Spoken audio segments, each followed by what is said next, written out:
beaucoup de téléspectateurs, en tout cas, merci vraiment à tous nos téléspectateurs qui nous suivent à travers TSR TV. Merci du fond de cœur. Merci en tout cas de nous rester fidèles sur la chaîne, en tout cas, leader de la Casamance. Alors, nous sommes à Vélingara, qui dit Vélingara, qui parle en tout cas d'une ville politique, mais aussi une ville de développement, mais aussi qui regorge beaucoup de potentialités. Alors, ce soir, nous sommes en tout cas dans l'émission Kolda en question, et que vous comprenez bien que l'émission va se faire en Wolof et en français, en deux parties. Mais j'appelle que l'émission bi xam ngeen ko moom mooy Kolda en question mu nekk émission bi nga xam te ne dañuy poser question ñi nga xam te ne c'est des leaders fu ñu jëm lu ñuy def lu mu doon tout ça dañ ciy waxtaane ci émission bi. Alors tey ñu dalal ñi nga xam te ne ñoom ñooy mouvement IFDON ki nga xam te ne moom mooy yor en tout cas kaw gi tey ñu daal di koy dalal suñu émission mi nga xam te ne moom mooy monsieur Omar Ndiaye ñu daal di koy dalal suñu plateau mbokk yi jàppale que ni su ngeen bëggee abonné wu rek su ngeen demee si suñu page YouTube ngeen tapé TSR TV di ngeen mën a abonné wu mën a suivre lépp lu jëm ci actualité tey nag ñu dalal ñi nga xam te ne ñoom ñooy mouvement IFDON ci bopp bi ñu ci am monsieur ki nga xam te ne moom mooy monsieur Omar Ndiaye monsieur Omar Ndiaye ñu ngi lay dalal. merci beaucoup maa ngi leen dalal bu baax a baax jërëjëf. alors ñu commencé waxtaan bi ci wolof bu ñu mënee xam rek lan moo tax ngeen daal di teg sos maam te ni li nga xam te ne moom mooy mouvement bii nii. merci beaucoup je voudrais d'abord balaa may répondre. donc ñu leen di masi coono di leen dalal ci Fuladu suñu commune Vélingara d'abord lan moo tax ñu créé IFDON c'est un mouvement politique boo xamee ne que ça vient de naître dans l'échiquier politique du département de Vélingara ñi ko composé nag ay jeunes la ay femmes des hommes de valeur ñoo xamee ne que vraiment ñoo topp Omar Ndiaye bu ko gunge dès le lendemain des élections locales yi di ñëw donc mouvement bi li ko tax a jóg mooy vraiment pour dooleel Omar Ndiaye ma dooleel sama leader pour que les victoires prochaines ñu remporter ko dans l'échiquier départemental et communal partout incha allah les élections prochaines ñu jëm. fa laay tàmbali ci question bu njëkk bi mooy que ni IFDON maanaam lan mooy idéologie IFDON ba ngeen mën koo teg. lii c'est-à-dire que dafa c'est trop symbolique dafa bëri li fa nekk boo nee union d'abord mooy mbooloo des forces dañoo jàpp ne képp koo xamee ne que yaa ngi ci groupe bi muy jigéen muy góor force nga donc chaque individu chaque membre chaque sympathisant dañoo jàpp ne tu es en force en soi-même donc képp koo xam ne muy fii c'est des porteurs de voix ñoo fi nekk mais da nga may permettre tuuti bala may dugg ci waxtaan bi ma présenter ñoo xamee ne ñoo jot a ñëw parce que comme ni ma ko waxee sànq ci nawet lañ nekk donc tout le monde n'a pas pu faire le déplacement donc fii si sama càmmoñ mooy le coordonnateur mooy Ibou Diaw moo nekk nii moo toog nii sama wet moo nekk le coordonnateur du mouvement IFDON bi si topp mooy Moussa Tamba mooy le porte-parole de l'IFDON su ma continuer kii mooy Moulay Sané moom mooy le trésorier de l'IFDON bu ki ci topp mooy Muntaga Seydi kooku moo nekk le secrétaire général de l'IFDON ki si topp mooy Aïssatou Bobo ñoom ñoo nekk chargé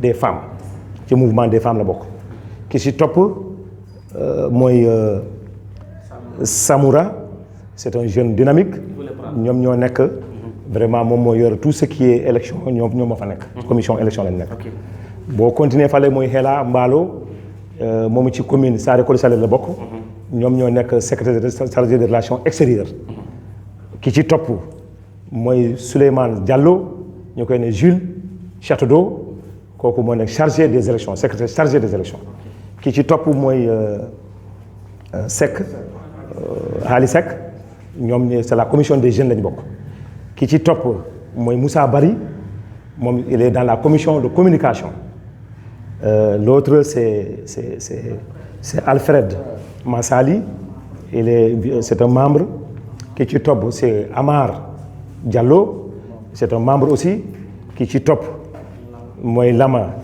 Diallo aussi moo tamit vraiment commission propagande ki ci topp mooy Aïda Badiane mooy la responsable des femmes ki ci chargé des femmes ki ci topp mooy Koumba Sabali mooy son adjoint direct dans la commission des femmes et enfin nous avons Kadiatou Sidibé qui est l'adjointe du coordinateur donc ñii ñoo jot a ñëw mais le bureau est assez exhaustif donc IFDON mu ngi juddu précisément le 25 janvier 2020 Donc il y a cela jour pour jour, juste 8 mois, 7 à 8 mois, boo defee le décompte.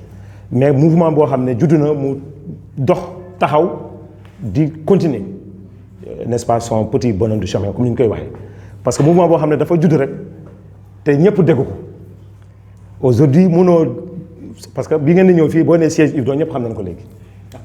Donc loolu rek firnde la parce que ñi ko sos ñi jàpp IFDON comme ni ma la ko waxee sànq c'est des hommes de valeur ñoo xam ne dañoo bëgg seen gox bi c'est des gens respectés c'est des gens yoo xam ne avec beaucoup de valeur du question parce que man maay le leader dama leen di jeter des fleurs mais tey boo defee le tour parce que vous êtes la presse je suis suivi par tout le monde donc dëgg rek la ñuy war a wax fii donc tey des gens de bonne foi des gens de référence ñoom ñoo nekk aujourd'hui dans l'IFDON am na ko ñëw léegi maa ngi koy seen léegi muy tudd Mariama Sané moom tamit elle est dans la commission des femmes donc aujourd'hui boo xoolee ci salle bi déjà rek lundi ngeen ñëw fii aujourd'hui nous sommes mercredi mais déjà xoolal salle bi c'est des hommes de valeur ñoo fi nekk nga xam ne IFDON du ay caaxaan ñoo fi nekk donc tey la valeur d'un mouvement se mesure à travers les gens qui composent le mouvement man loolu laa jàpp te instant bi nous sommes le seul mouvement même les partis politiques ne l'ont pas mouvement boo xam ne am na siège boppam te pour faire une petite parenthèse on est pris en charge par aucun parti par aucun autre individu c'est ñoom seen doole la ñuy rassembler jël siège bi di ko fay di fay courant di fay ndox di fay lépp pour montrer un peu l'engagement des gens qui sont dans le mouvement donc c'est l'occasion pour moi de leen féliciter di leen encourager di leen remercier. pour mën a en tout cas briguer benn mandat wala da ngeen di mën a dëggal sa bopp wala da ngeen di vous allez en coalition par rapport ak seen création mouvement bi. L'action politique rien n'est exclu mais tey notre premier objectif premier mooy d'abord dooleel le député maire de Mamadou Wuri Bayla Diallo boo xam ne man maay son directeur de cabinet aussi parce que tey boo nee un directeur de cabinet non seulement il y a l'aspect administratif mais il y a aussi le côté politique je suis un homme politique j'ai fait 20 ans dans carrière politique donc tey war naa may stratégie yoo xam ne que ça va me permettre dooleel ko jàppale ko ci élection yi di ñëw parce que doo xaar suba mooy élection comme ni ñu koy waxee du tey ngay ut sa xaj pour suba nga dem ci à la chasse. est-ce que jàpp nañu tey IFDON moom mooy li nga xamante ne mu war a wuutu li nga xamante ne mooy régime Wuri Bayla bi tamit parce que on voit que ne IFDON pas yi mu teg ci jéego bi ci juddu rek commencé dox ci diggante bi kon dañu jàpp ni kon ça veut dire que c'est la relève bi nga xamante ne moo war a wuutu li nga xamante ne mooy régime Wuri Bayla bi. je ne suis pas dans les. loolu ci yàlla la li ma xam mooy man je suis le directeur de cabinet du maire de Vélingara te j'ai sa confiance parce que j'ai la délégation de signature. Des salaires de l'état civil xam nga loolu boo xoolee même des ministres qui sont maires dañuy jël salaire yóbbu ko Dakar pour ñu signer aujourd'hui il n'a pas besoin de venir à Vélingara il a fait confiance à ma modeste personne man maay signer tous les salaires des agents de la mairie y compris son salaire du maire donc loolu rek loolu doy na ma loolu sas la léegi ça dépend de sa vision demain yàlla moo xam mais en tout cas ñun lu ñu bëgg a jouer mooy jouer suñu partition pour participer à sa réélection pour le 4e mandat maintenant yàlla moo xam lii ñëw suba mënuma naa ne ñun ñoo koy wuutu wala lii mais l'essentiel nous sommes des acteurs politiques on se bat li ñëw ñu jàpp ko lu ñëw ñoo xam ne lii la yàlla indi ñoo xam ne loolu la yàlla dogal. alors nous sommes ci li nga xamante ne mooy benn pandémie des 3e mandat bi nga xamante ne mi ngi xew diggante pays limitrophes yi parlant du Mali yenn affaire bi ne mi ngi rendu ñëw Sénégal alors tey vous parlez d'un 4e mandat est-ce que ce serait porté est-ce que du am benn affaire bi nga xamante ni dafay andi benn chevauchement par rapport ak loolu tamit. c'est-à-dire charte aujourd'hui ce qui crée des problèmes c'est des élections présidentielles on n'est pas à l'élection présidentielle ñun élection locale la nekk di wax. Donc 3e mandat aujourd'hui il y a pas de problème parce que xam nga il faut se baser sur les textes et sur la constitution aujourd'hui c'est réglé par certaines constitutions que 2 mandats 3 mandats mais pour ce qui s'agit des élections locales municipales précisément il y a pas limitation de mandat tant que tu as la confiance de tes populations tant que mën nga bon il y a aucun problème parce qu'aujourd'hui pour rappel il est à son 3e mandat affilé loolu c'est la confiance de ses populations parce que c'est un maire travailleur un bâtisseur koo xam ne c'est l'intérêt exclusif de ces populations moo ko tax a jóg donc ñun dañoo jàpp ne tant qu'il est candidat dañ koy gunge ci action bi parce que ñuy gis suñu bopp ci lu muy def ñuy gis ne muy changer ci ñu commune bi de manière émergence boo duggee Vélingara tey ñu on sent l'émergence à Vélingara démb ak tey ñu ko xamoon xam ne Vélingara a beaucoup changé et ça c'est à l'image et ça à sa bravoure il est le dernier arrivé dans l'APR et aujourd'hui il a la confiance du chef de l'État mu def ko député il est à l'Assemblée nationale parmi les 11 qui dirigent l'Assemblée nationale aujourd'hui il a la commission la plus importante qui est la commission comptable, contrôle et comptabilité du budget de l'État. Donc, tant qu'il pense qu'il peut servir, il peut compter sur Livdon, il peut compter sur son directeur de cabinet qui va l'épauler, qui va continuer à le soutenir, même en 4e mandat. Parce que c'est ce que je de l'APR, mais qui contrôle l'APR. Parce qu'on voit nettement que les gens apparemment c'est Yves Don qui a les commandes au sein de l'APR. Alors, qu'est-ce que explique cela? Bon, l'APR c'est un parti qu'on respecte, mais dans l'APR aussi, nous allons dans le cadre de Benno Bokk Yaakaar. Okay. D'abord, nous, on n'est pas un parti politique, nous sommes un mouvement. Un mouvement, comme je l'ai dit, j'appelais les députés maires Mamadou Wouroubaye Diallo, dont je suis le directeur de cabinet. Maintenant, il n'y a pas de cadeau en politique. Ken de la maille, ken de la maille chaise, ken de la maille koudou, dans quoi fokati, dans quoi hair. Nous allons aujourd'hui, comme nous l'avons dit, nous allons jouer le premier rôle dans les élections. On ne va pas jouer le second rôle. Parce que nous sommes composés, nous sommes Yvdo, c'est des gens responsables. Nous sommes composés, nous sommes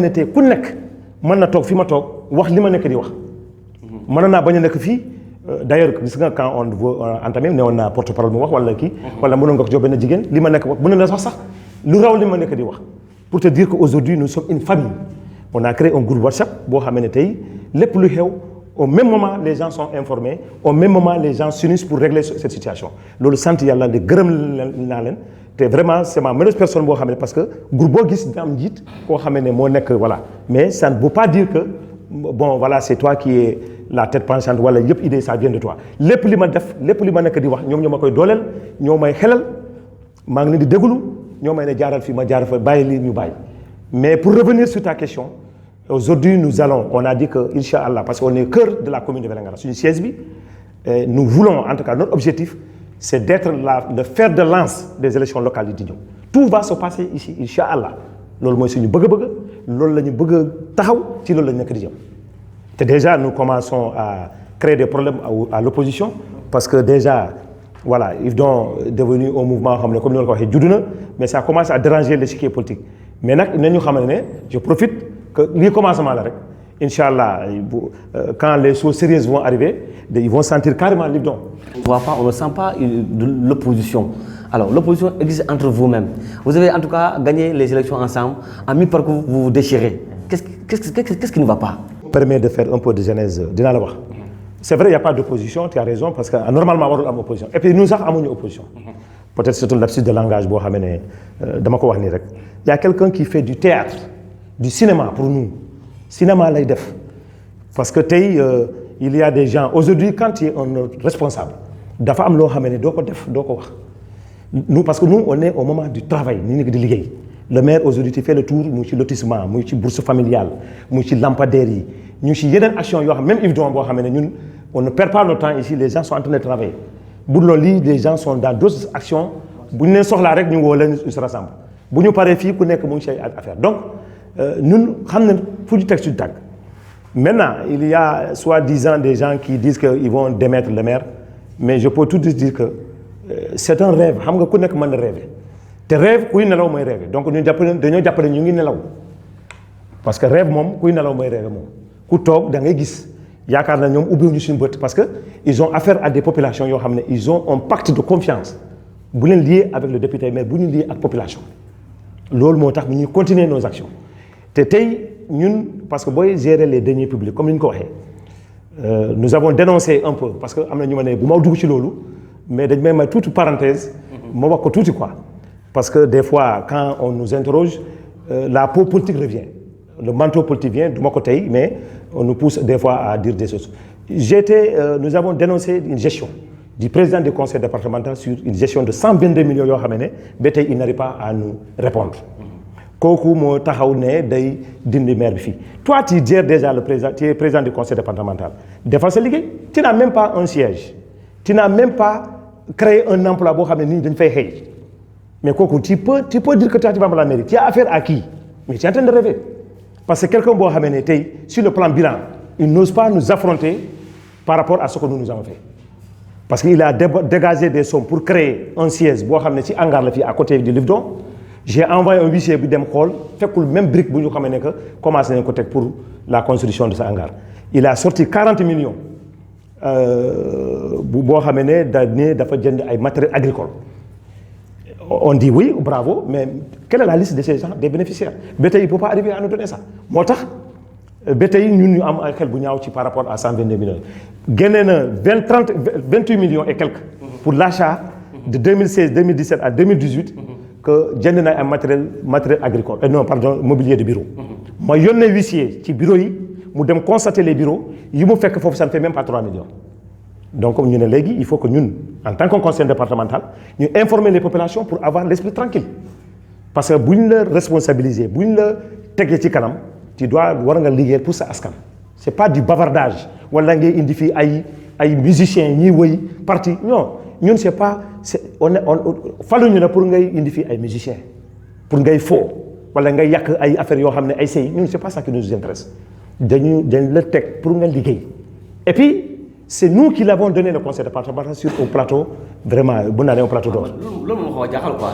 engrais bu jox ko conseil départemental bi alors ñu trouvé wu ngeen ne ba ci digg bi ngeen di xeex mais est-ce que te askan bi du posé question que ni mais ñu dénk suñu mbir bu ñu demee ba ci biir entre ñoom ñuy xeex on entend des accusations de corps à travers ça va l'air dañ jaaxal après. mais alors quelle est la réponse que IFDON va donner parce que IFDON je pense que IFDON mooy cordon ombilical bu nekk diggante les populations et les gens qui gouvernent. Donc IFDON ban réponse lay jox population bi. Sanctionner négativement le président du conseil départemental. Ok. Inch'Allah. Parce que aujourd'hui ça a été notre plus grand regret.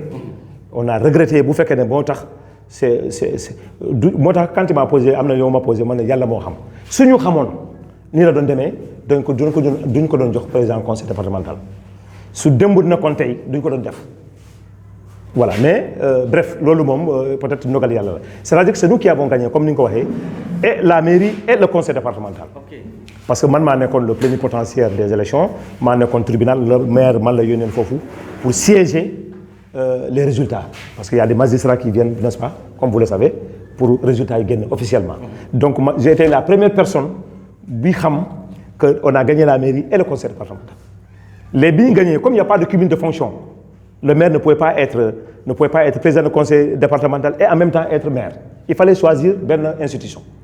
te nee na moom campagne électorale il a demandé aux populations nañ ko defaat maire en prenant le conseil départemental il a trahi la confiance des populations. parce que fu ñu doon dem dañuy ne jàppale nañ ko pour nekkaat maire troisième mandat gagné na ko bu ko bàyyee dañuy ne xaalis moo tax mu dem conseil parce que conseil départemental moo ëpp salaire. Le président actuel du conseil départemental ñëw gis ko. suñu kanam ne ko vraiment je veux que nga jox ma conseil départemental. Il y avait des gens yoo xam ne il y avait des griefs mais bon finalement le maire a accepté de le gagner parce que lui il est venu en troisième position. C'est le PS, l'AFP, ensuite le PDS. C'est le PDS qui a gagné. En ce moment ñun PDS lañ nekkoon ñun ñoo gagné donc il y a eu des arrangements te la preuve d'ailleurs l'élection du bureau ça s'est passé à la mairie fa lañ ko fal waxuñu ñun ñooy yàlla ñun ñoo ko jox nguur bi yàlla moo newoon day nekk président conseil mais ñun ñoo nekk sabab bi. dafa am sabab il faut accepter le dire c'est le maire qui a été le facilitateur en ce moment précis su neexuloon maire ku mu neexoon mu ne jàppale ko noonu la doon schéma bi doon dem donc le schéma c'était lui et cetera et cetera tout a été tracé dans la maison du maire je dis ça devant la télévision ñëpp di ma déglu c'est regrettable mais bon de toute façon loolu moom c'est derrière nous loolu moom c'est derrière nous l'essentiel c'est qui est en tout cas lii war mooy ku nga baal ma ci wax ji ki utiliser jigéen que tu utiliser caga nga nax ko mais suba da nga koy soxlawaat. loolu laa la mën a wax daal. ñu dalal ak moom mooy en tout cas monsieur Ndiaye mi nga xam te ne moom moo ngang kuréel bi IFDON ñu nekk doone Vélingara Kolda en question muy émission bi nga xam te ne en tout cas diaspora ñu koy suivre bare alors Vélingara bëre diaspora alors est-ce que tey diaspora bi ñoo nekk derrière tout ça parce que on sait que y a une forte masse bi nekk fële ci kaw bi nga xam te ni c'est des gens de Vélingara qui appuient qui en tout cas qui téléguident les choses est-ce qu'il y a des gens qui sont de IFDON qui sont à l'extérieur? Mais bon, c'est des sympathisants comme tout le monde. Okay. Parce que bon, j'ai des amis en France, en Espagne, partout, parce que j'ai été en France, dem naa Espagne, j'ai des amis. Mais ça ne veut pas dire que ñoom ñoo ñu jàppale wala idée ñu lii. L'idée, je t'ai dit, ça vient, on l'a créé le 25 janvier. Jour pour jour, ça fait presque 8 mois et 7 mois, 8 mois. Mais c'est des gens aussi qui suivent ce que nous faisons. Comme nous l'avons dit, ils sont dans le groupe WhatsApp. Il y a des gens qui sont à Dakar, qui sont à Kolda, qui sont partout, qui sont à la diaspora, ils suivent, ils participent sur nos idées. Voilà pour la contribution vraiment ni IFDON bi di demee kanam mais on n'est pas téléguidé par aucun organisme c'est nous, tout vient de nous.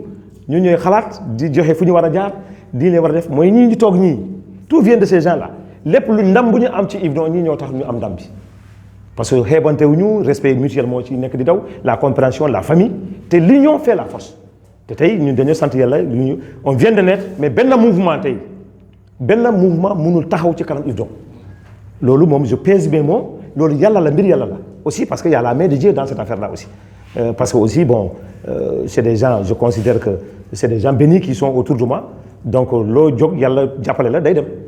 alors nous temps métti trop ci localité yëpp alors quel sera en tout cas benn plan B bu Yves-Don parce que vu li fi nekk comme pièce maîtresse pièce de restaurant pièce maîtresse bi nekk alors quel sera le plan B de Yves-Don si en cas voilà.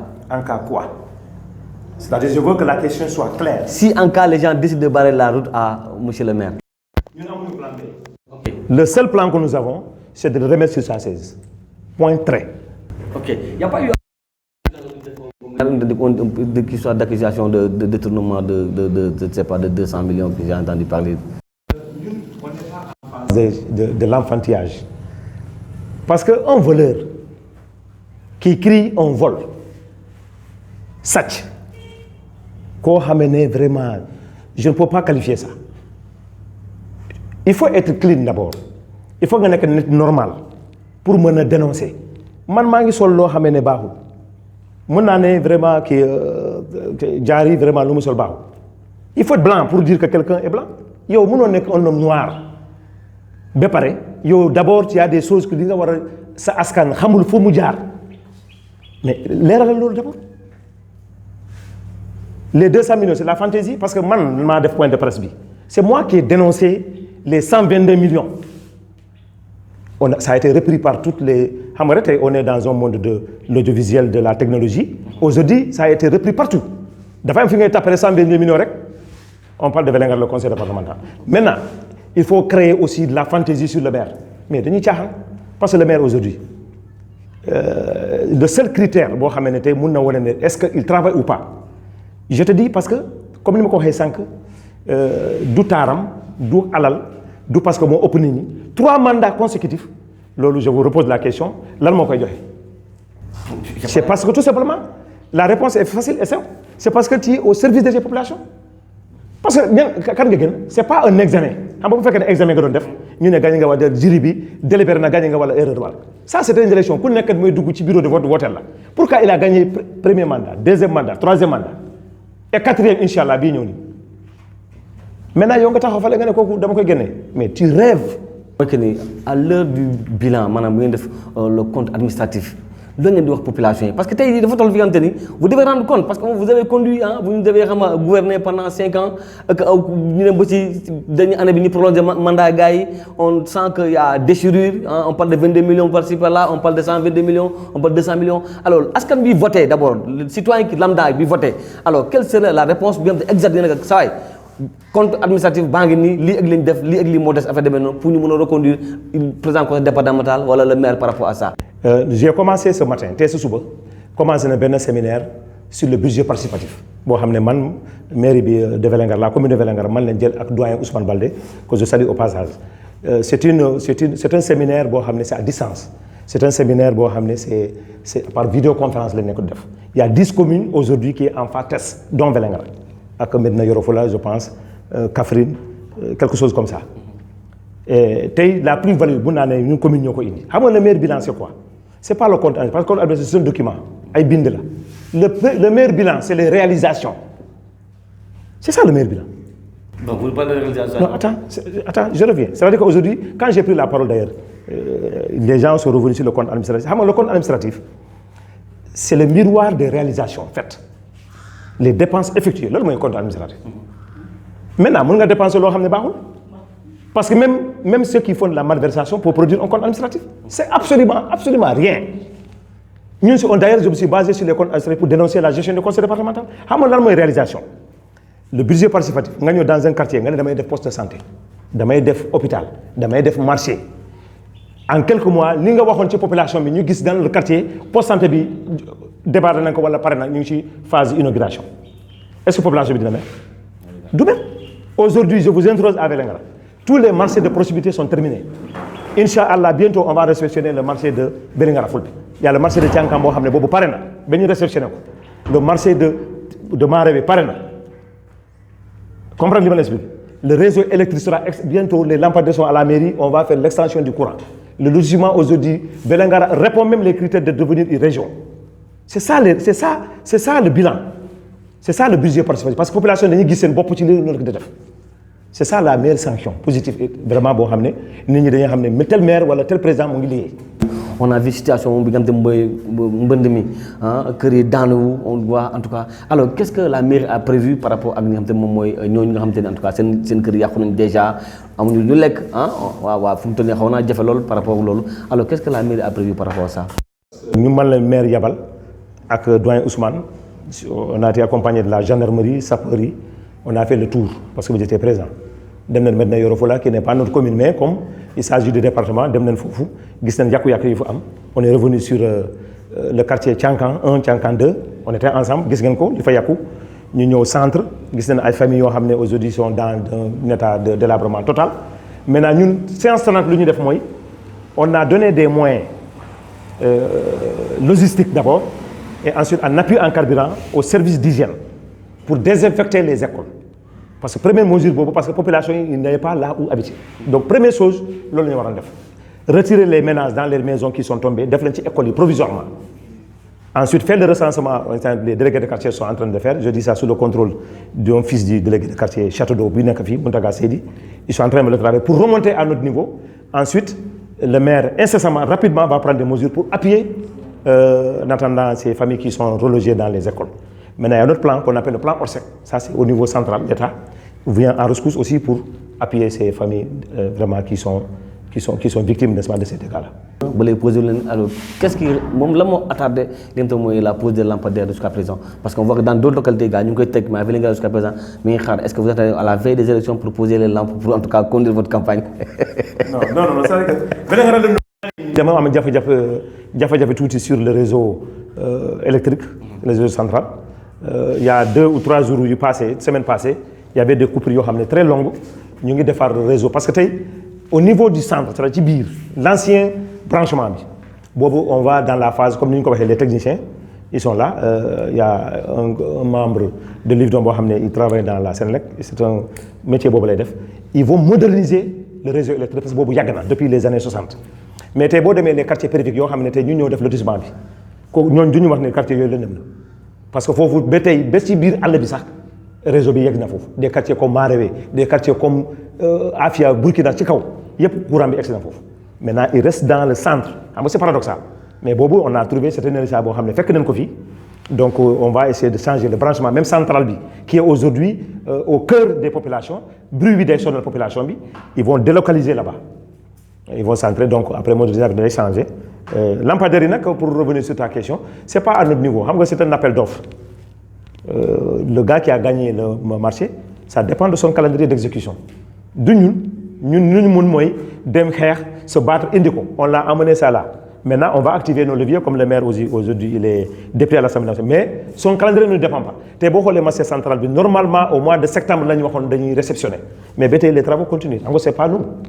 Vers les élections, on dira que nous c'est nous, parce qu'on n'est pas les maîtres-d'œuvre de l'organisation. Alors, parce qu'on a dit que le maire a une affaire foncier, tout ça. C'est quoi en fait cette histoire de foncier? En général, le foncier est un problème partout. Quoi souffre en histoire, un problème. Parce que souffre mon nom. Mais pour ce qui concerne la commune de Vélingara, tout le temps, je vais à vos confrères qui m'ont posé la question, moi je n'ai pas de problème. Qu'est-ce que problème? Voilà le président de la commission, nous avons fait le recensement. Peut-être tu peux leur reposer la question, mais en tout cas à notre niveau, ça se passe correctement. Les gens sont en train d'habiter, de construire, de payer les droits de bonheur, ça se fonctionne correctement. Maintenant, dafa melni tay bo také ay béy di ci ñi lek ki ñëk yuuxu rek bu ko jox ndox kokuy marul parce que tay ñi def le bruit autour du foncier va les interroger. Ils ont vendu 3, 4, 5 parcelles ou bien ils sont dans les parcelles bo xamné ñun ñoko def lotissement ñun ñoo leen jox parcelles yoy. Xam nga lu moy paradoxal. S'il y a un problème sur un foncier, nga registre foncier amul dans la commune de Vélingara mais gënal sa kër parce que c'est illégal. Bul jël terrain bobu. mais nga lekk terrain yi jaay terrain yi def def lépp ci terrain yi ba pare nga dem taxaw fale ne maire bi lu muy def baaxul nangam nga yóbbu wax ji ba OFNAC ñëw def liggéeyam gisuñu dara xam nga moo tax man la y a pas de problème ça se passe correctement notre institution c'est vrai aujourd'hui il y a le Covid-19 tout est bloqué normalement il y a certaines communes qui ont fait des chômages techniques à leurs agents mais ñun on touche du bois la mairie aujourd'hui il y a plus de 400 et quelques yoo xam ne tey feera bi kese yam na ñoo xam ne tey ils travaillent dans le code de la mairie c'est la mairie qui les prend en charge ba tey on est en train de recruter des gens à la mairie c'est la mairie qui les prend en charge et surtout aujourd'hui il n'y a pas de recette mais je veux te dire c'est le carnet d'adresse heureusement qu'on a un maire boo xam ne du toog du taxaw du nelaw du fanaanal il est au service exclusif de ces populations il n'y a pas de secret c'est un travailleur qui laisse sa famille pendant des mois il est à Dakar aujourd'hui ñu ko yàpp daf dem fekk ko Dakar nga xam ne voilà c'est une chance comme il le dit lui-même qu'on ait un maire comme lui le temps donc ci yoon boobu la nekk si. on voit que ci atmosphère politique bi léegi dafa commencé gis nañu ay soldats yu bees mooy les gens frustrés créer bruit créer boucan au sein des partis on voit à l'image de l'APR on a vu beaucoup de gens quitter ñoom Cissé Lo gars yi tout ça fait demee noonu alors qu'est-ce qui explique maintenant phénomène boobu ci parti politique yi parce que on voit que les gens ne sont pas constants dans les partis politiques ils sont devenus des variantes at bu ñu génn rek commencé sandi xeer gars yi di dénigrer gars yi alors que c'était au cœur du système alors qu'est-ce qui explique boobu type sénégalais bu bees parce que on sent que c'est le nouveau type sénégalais yam te ñu koy gis ci parti politique yi qu'est-ce qui explique la réalité boobu. À ces réalités c'est pas nouveau à l'APR wala à parti la ça c'est la vie normale de chaque institution boo ko jëlee dans le parti même une ASC même au niveau de ma jël rek le niveau bas même Yvedon mun na am ay nit jékki-jékki mer il se retrouve plus à Yvedon ñu génn attaquer le leader attaquer wala le coordinateur ne baaxul wala dénoncer pourtant il était là avec nous du ñàkk ça c'est la vie humaine qui est comme ça mais li am solo mooy tant que tu as la conscience tranquille nga mën a nelaw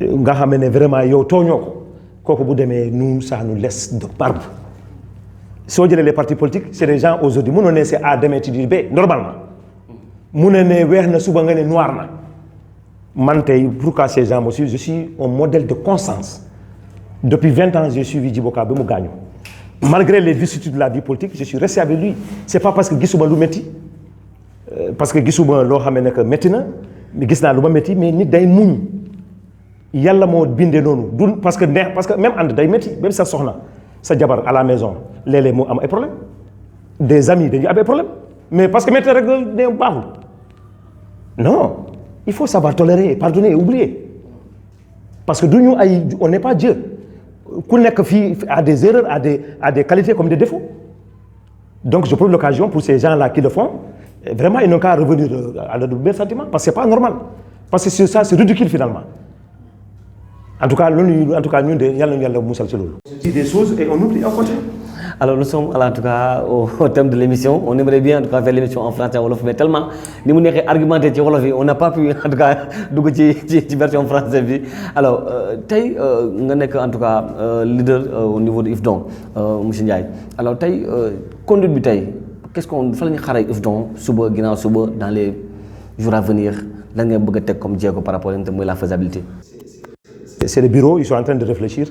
ñu ngi liggéey le coordinateur et son équipe qui est là actuellement je pense au mois de novembre ils m'ont soufflé ils vont faire l'inauguration n'est-ce pas du siège de façon officielle Inch'Allah mais xam nga instant bi dañu ko bëggoon def mais ak taw bi ak problème yi vacances yi examens yi les gens n'ont pas le temps de se réunir tous souvent voilà maintenant et puis souhaitons que aussi Covid-19 bi yàlla génne ko ci suñu réew yàlla musal ñu ko loolu bu jàllee mois de novembre incha fekk gars yi ñu jot a voyager yépp ñibbisi nañ nous allons organiser l'entrée politique incha allah di Yvedon te du yomb incha allah parce que ñi fa nekk ay ponkal ñoo fa nekk toute modestie mise à part incha allah loolu ñu bëgg a def il y a d'autres actions yoo xam ne ça va aller si on maintient les dates des élections au mois de mars comme prévu incha allah Yvedon va jouer le premier rôle te ñun déjà loolu laa gëmloo ñëpp ku nekk se prépare déjà pour ces élections parce que en réalité nous voulons remporter toutes les communes inchallah loolu la bëgg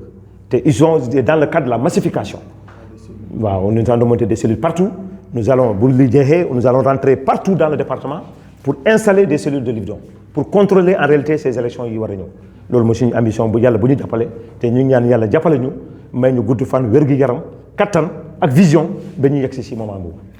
ak mbokk téléspectateurs yi. d'abord li may tàggatoo mooy kontaan naa ci yéen bu baax a baax. parce que vous êtes des jeunes yoo xam ne kii croient en vous parce que nit lépp looy def da nga war a gëm sa bopp. te gis naa ne yéen c'est des hommes et des femmes yoo xam ne depuis une semaine vous êtes là te vous étiez venu pour couvrir un événement boo xam ne d'un artiste pour 2 jours tey presque une semaine. À cause de l'amour du travail, à cause des réalités que vous avez trouvées sur le terrain, il y a un bon contrôle d'inquiétude partout. Donc c'est l'occasion de vous remercier, de vous féliciter. Vraiment de le que vraiment vous avez